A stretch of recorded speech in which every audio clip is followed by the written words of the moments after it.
All right, everybody, I'd like to introduce our next presentation here at the Planet MicroCap Showcase Vegas 2024. Up next is Rick Mills from Creative Realities. Take it away, Rick. Thanks, Robert. Thanks, folks. Hope you can hear me. I'll speak into the mic. Start with the presentation and really talk about our investor highlights. We announced this recently, several weeks ago. You know, all-time record of revenue, all-time gross profit, all-time record adjusted EBITDA. Annual recurring revenue rose to an all-time high. We upped our guidance by about 10% over the year from 18 to 20 million. We significantly delevered and strengthened the balance sheet. So if the number one question you have is, hey, Rick, how's it going? It's going pretty well. Our business model, pretty simple. We sell screens. We sell these screens to customers, okay? And then we help the customers put the screen on the wall. It's attached to our software. Our software is in the cloud. It's called a content management system. It allows us to deliver content to a screen anywhere in the planet. Simply does not matter. Most of my customers say, gee, the reason they want to do it, they want to create a better customer experience, enhanced engagement, brand loyalty. What does that really mean? My customers want to sell more stuff, right? At the end of the day, that's what it's about. On the left side here, overview, these are the verticals where we have strong entrenchment. Retail, entertainment and sports venues, restaurants, QSRs, okay? The objectives in the middle are the reasons our customers are, again, want to do these and put these screens out everywhere. On the right side is my sources of revenue. We do sell the hardware, okay? And we install it to get it up and running. Why do I install? Because if I ship it to my customer, it takes them 6 months to get it on the wall. If I install it for my customer, I charge them, I get it on the wall in about 2 weeks, right? Starts the SaaS clock running on that screen, okay? So you see the services bucket. Really what we're all about is we are a SaaS company. We are simply all about driving higher annual recurring revenue in the form of SaaS. That's our business. Sampling of clients. Anybody here been in a Best Buy? We do every Best Buy in America. As you walk around a Best Buy, you see a Verizon booth, right? When they want to sell you Verizon. We do every Verizon booth inside every Best Buy. Oh, by the way, I do every Verizon store in America. I do every Macy's store in America. I do every Chanel store in America. Stellantis, automotive sector. We do all 7 brands, Fiat, Alfa Romeo, Maserati, Jeep, Ram truck, Dodge, etc. 7-Eleven, convenience space. Today, the 7-Eleven network is somewhere north of 15,000 screens. It's hard for me to keep count. And the reason it's hard for me to keep count, every business day in America, that includes today, I install 1 to 3 new 7-Elevens every single day. Have been for the last 7 years and will be. We've installed about 4,000 of them. We've only got 11,000 more to go. So we're okay. We'll be doing that for a while. They also own the Speedway brand, and those numbers include Speedway. I do stadiums and arenas, Cowboys, etc. We'll talk about those. I've got a slide on them. I do 2 out of the 4 largest theme parks in America, Cedar Fair and Six Flags. Many of you investors know those 2 are going through a merger that may well get completed in the next month or 2. A whole bunch of QSR. I'll go through those. I've got a separate slide for QSR. Stadium and arenas. Most of these stadium and arenas, we do all the menu boards. A typical stadium and arena will have 10 food concepts and about 200 menu boards. I have some stadiums we do more than that. San Antonio Spurs, Target Center in Minneapolis, Cowboys, AT&T Stadium in Dallas. Our software or software platforms control every screen in the building, all 3,800 of them. I do not control the Jumbotron. I'm asked that question a lot. We don't do it. Everything but. QSR C-Store, Panera Bread, Freddy's, Human Being, Jaggers, again, Speedway, 7-Eleven, starting to switch some of the McAllister's franchisees. Black Rifle Coffee Corporate has switched over. We do a bunch for the Legends, Levy's, and Aramark. A little less for Aramark, but those are the large food groups around the world, or in the U.S. Pardon? We do. I don't know if we have any colleges currently in our portfolio. We did at one point in time, but certainly a lot of the sports stadiums for Aramark. Pretty pictures. Panera Bread. Oh, by the way, we have our own drive-through. So we actually use a third party. We bend the metal and we install the drive-through. Human Being, one of the fastest growing coffee chains out of Oregon.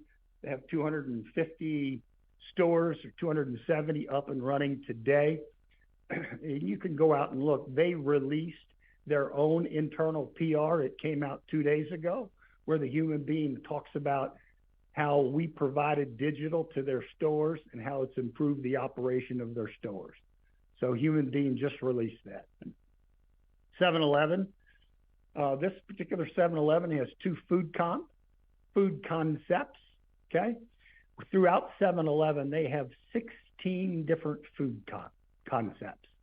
And we manage the menu boards and scheduling, pricing for every 7-Eleven in America. Verizon, 55,000 screens. We're in every Verizon store, plus a number of their franchisees. AT&T, this is a flagship store. We don't do a lot with AT&T mobile retail stores, but when they want something really unique and really pretty, who do they come to? They come to CRI. Macy's, we do every Macy's in America today. It's over 4,000 screens and continuing to grow.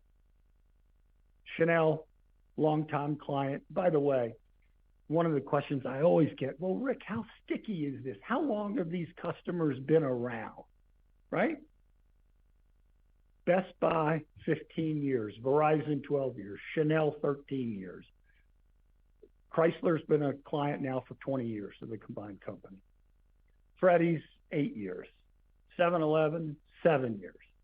These clients aren't going anywhere. The moat around our business is deep, wide, and filled with a bunch of CRI critters, so there's not many people trying to get across our moat. Stellantis dealership. This particular experience was installed in every Alfa Romeo around the country. And we also lit up Canada. So today we have a Canadian presence. We have an office in Canada. And most recently, last year, we brought on 440 locations in Canada.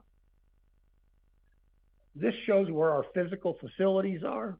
What we say is our scale aligns with our client's footprint.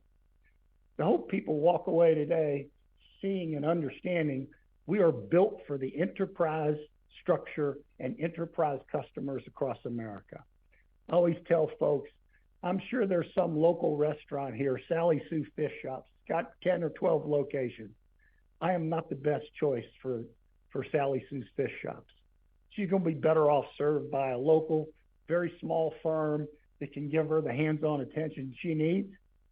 But when Sally Sue gets to 500 locations, she's going to call me. It's real simple. 2 million screens are added a year to the U.S. footprint. I can tell you one thing that didn't happen today. Nobody in here, nobody in America walked into their office and said, take down that digital screen and put up a poster. You think that happened anywhere? I tell you what did happen today. Multiple times already, somebody walked in and somebody told somebody, take down that poster and put up a digital screen. So we got 2 million additional inventory coming in every year. A little bit about our industry. It's a $20 billion sector. By the way, 10 billion of that is what you would think of as outdoor advertising, like billboards. Out front's in that number. Lamar is in that number because it's all about advertising on these screens, whether they be static or digital. The other 10 million of that, 10 billion of that number, the other half, is what we do. It's all the technology behind the scenes. Our customer engagements platforms, we have really 4 of them. Clarity, purpose-built for food. So why are we winning in the QSR and C-store space? My content management system is purpose-built to manage food. It's purpose-built. What do you want to sell at 7 in the morning? Hot coffee and muffins. What do you want to sell at 2 in the afternoon? Cold beer and hot dogs. And our software is built to do that.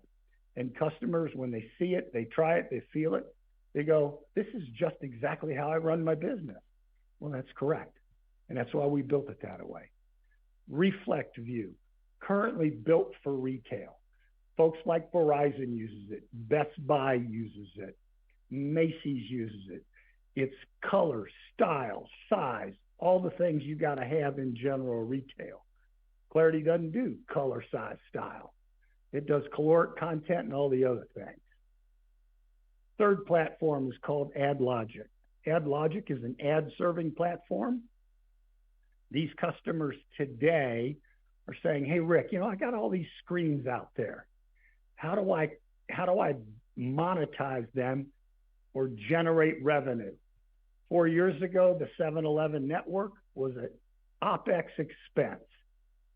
Today, or on a go-forward basis, as 7-Eleven monetizes its screen networks, it's a profit center. AdLogic is our ad server that serves us ads for them. Currently, today, we're serving out over 50 million ads a day or over 1 billion ads a month. Our technology is proven, works, and is reliable. Lastly, we have an automotive platform that is used exclusively throughout the Stellantis Peugeot empire of dealerships around the world. What's our market position? Where are we? This is a third party called Invitus. This is out of their 2023 workbook. They would tell you we're 8th in the world at over 200,000 screens powered. We would argue we're over 300,000 screens. I have one network, one customer alone that's 140,000 screens. 4 out of the 10 largest networks in America run on our software and are run by CIR today. So, largest network, for those of you who want to know, largest network's gas station TV. Anybody pull up to a pump and have a screen talk to them? Okay, that gives you an idea of a screen network, and it's the largest screen network in America. What stage is the market today? Well, I've been in this market since 1.0, where we'd go hang a screen and maybe it made a difference, maybe it didn't. We've seen the market climb all the way to today, post-COVID, it's 4.0 business critical. Digital signage works, period. Right? Particularly if you're trying to talk to the young millennials walking around your environment. If you approach them and actually ask them a question as a human, they don't want to talk to you. But boy, you give them a screen with QR codes and touch points and how to get around their place, they're all over it. So screen adoption is continuing to decrease. It's not going away. A couple things about our annual recurring revenue. And as you see, we've driven that up dramatically year over year since 2020. Part of that was acquisition. Part of it's just running the business right. We exited last year at 17.7 million. We are today already over 18 point something. And we increased our guidance for 2024. Our guidance had been 18 million. We raised our guidance to 20 million. So we will exit 2024 with over 20 million in recurring revenue, which we've also given a wide guidance range this year of 60 to 80 million. That's very dependent upon one project. So guidance of 60 million shows our SaaS revenue is about 33% of our overall business and climbing. Last thing I'll talk about from the leverage ratio perspective, we are continuing to improve leverage ratio. We have paid down debt dramatically. Year-end 2022, our earnings were about $4 million in adjusted EBITDA and debt $22 million. That's not a partner that folks really look at to be a good debt customer, right? We recognize that and have aggressively paid down. At year-end 2023, you can see the debt number versus to our EBITDA. And today, where we sit, our net debt today, as of this morning, was $10.2 million, about 13 and some odd change total gross debt. So this has given us tremendous optionality to address our debt on a go-forward basis. We have always made the statement that we're going to address our debt in 2024 and restructure the debt in some form. And I think our thinking is evolved that instead of waiting towards year end, we might be opportunistic and bring it more forward. We had a 6-point value creation plan. We talked about revenue of 46.7 in 2023. We achieved 45.2 despite an accounting charge that cost us a couple million in revenue. Projected revenue this year of 60 to 80. Last year, we said our adjusted EBITDA targeted we would exit the year at a 10% in Q4.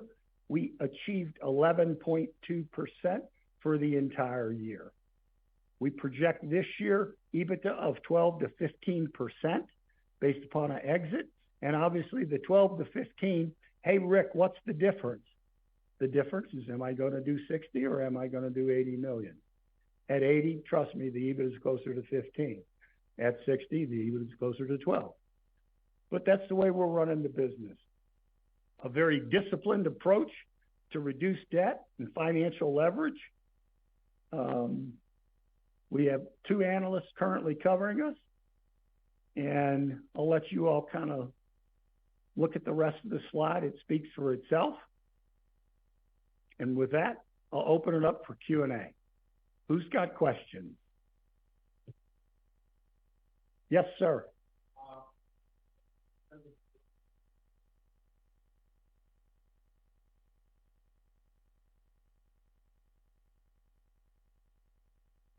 Gross margin or composite gross margin for the business, still a little lumpy. It's in the 46 to 49% range. We're trying to push it. We think we'll start to get above 50. But because our business is still hardware dependent, right? In other words, as SaaS grows as a larger proportion, we believe it'll exceed 60 to 70%. But we're not there yet because we're still seeding it with a lot of hardware up front that the customers are paying for.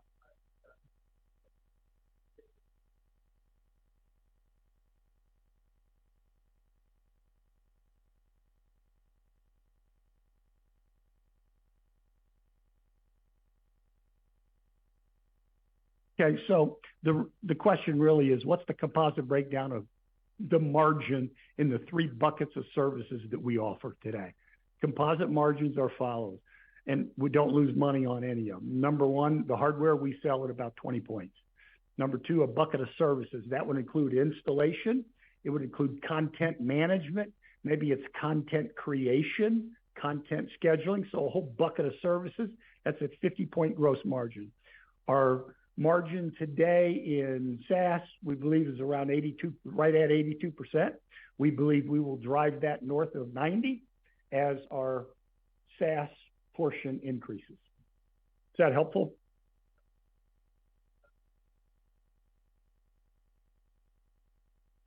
Effectively, all of it is in AR. ARR is all SaaS, 100%. Yeah, because services is a separate bucket.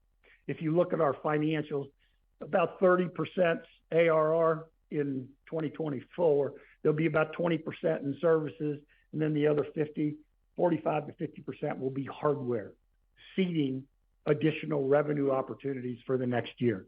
Yes, sir.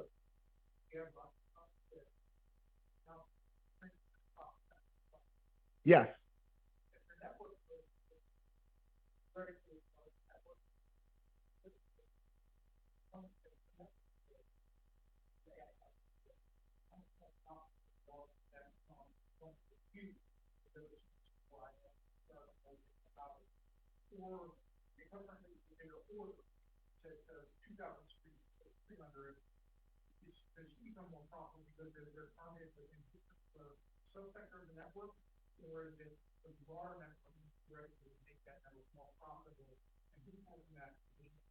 Okay, so today as we speak, the customer owns the network. So the customer reaps the profitability off that. However, they sometimes come to us and say, hey, Rick, can you help us monetize our network? Can you help us sell the actual ads themselves? We do that. However, we're getting to the stage now where we will see aggregation of networks where we expect to pick up some profitability. For example, I got Cedar Fair and Six Flags, 2,000 screens apiece. Together, the foot traffic of those two locations is 26 million a year. So all of a sudden, I'm aggregating multiple networks together. We're entering the stage where stadiums, which stadium infrastructure used to be all on-premise, stadium infrastructure is transitioning to SaaS. So in 5 years from now, if it's my software controlling 60 stadiums and every screen in those stadiums, and they can sell one ad that can reach the equivalent of a Super Bowl every hour on Sunday afternoon, that network becomes very profitable.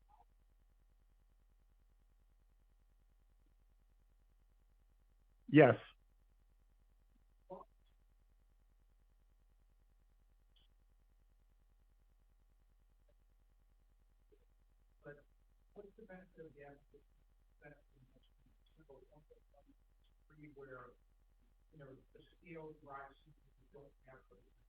Typically today, 98% of our industry is mom and pops, and they look and smell like the following.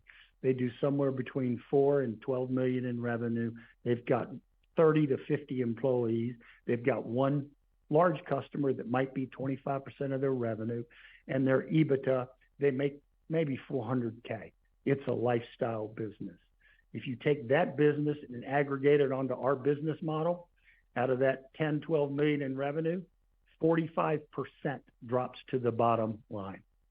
So I'm buying somebody that's even at $500,000 a year or 5%, and it changes to 45. It takes us less than 12 months to do that. Okay.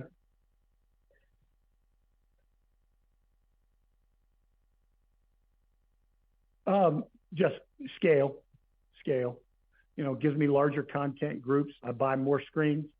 You know, if you buy more screens, you pay a lower price. Pretty simple, right? Those are the reasons why. Who else? Other questions? Oh, come on. I didn't gauge you all as a shy group here.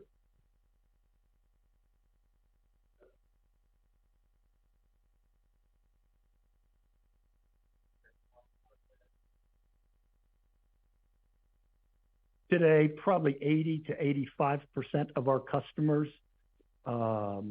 today sign up for SaaS. The other 15 have chosen some other platform for some other reason, but they still come to us because of our superior logistics and the ability to do rapid deployment across America. Now, I would tell you that's a great question because 3 years ago, that percentage might have been 50. 5 years ago, I'd have dug a ditch to generate gross margin because I had payroll to make, right? And as you get larger and as we increase and more gross margin and more profitability, I can start to tell customers no. You either choose 100% of our platform and you buy all the SaaS, or thanks, I'm not going to go somewhere else.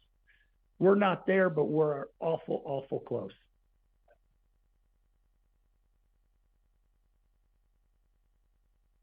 Yeah, I mean, we've looked at it for a number of reasons, but you know, customers make decisions that sometimes we just simply don't understand. You scratch your head and go, why'd you make that decision? But it is what it is. Yes, sir. Black shirt. Hey.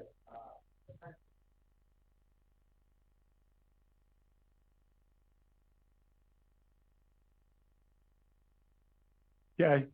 You are so kind and gracious with the word lumpy. Let's be factual and replace it with daggone slow and then daggone slow. They're both going slow.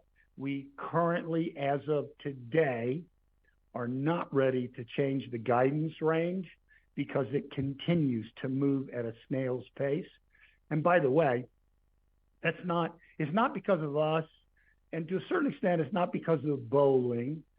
The challenge is we go to install a bowling center and we go do the site survey, we do all that, we get ready to go do it, and then you have to hire an electrician.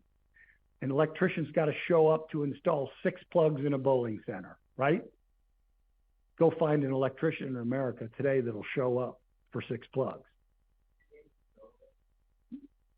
You can't, it's too many jurisdictions all across America, right? So electricians ought to be local certified for all those reasons, code reasons. And so we often will wait 2, 3, 4 months for that electrician to have a down week, or maybe a job gets canceled, you know, because they're going to do a $20,000 or $30,000 or $40,000 job. No, very little union. I mean, in union-centric areas of the country, New York, New Jersey, a little bit in Chicago, St. Louis is a little goofy, but that's about it. But a great question. Thanks for asking it. Yes, sir.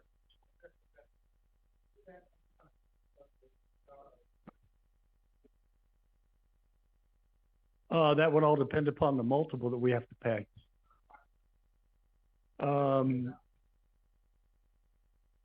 Assuming we could buy them at a 5 times EBITDA price. We have not been able to do that yet, okay? Because, I mean, I try and buy these $10 million company, makes $500,000 a year, and he thinks the business is worth $30 million. And I'm saying, hey, dude, that's my market cap, right? They have unrealistic expectations. I would say that's changing some, and hopefully that there'll be some modifications in the marketplace that we can maybe do some acquisitions in either late 2024 or certainly in 2025.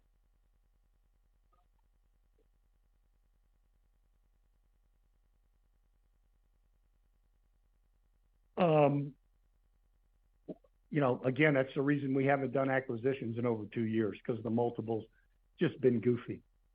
So, okay, I got time maybe for one more question. Okay, folks, thanks very much. Thanks for coming.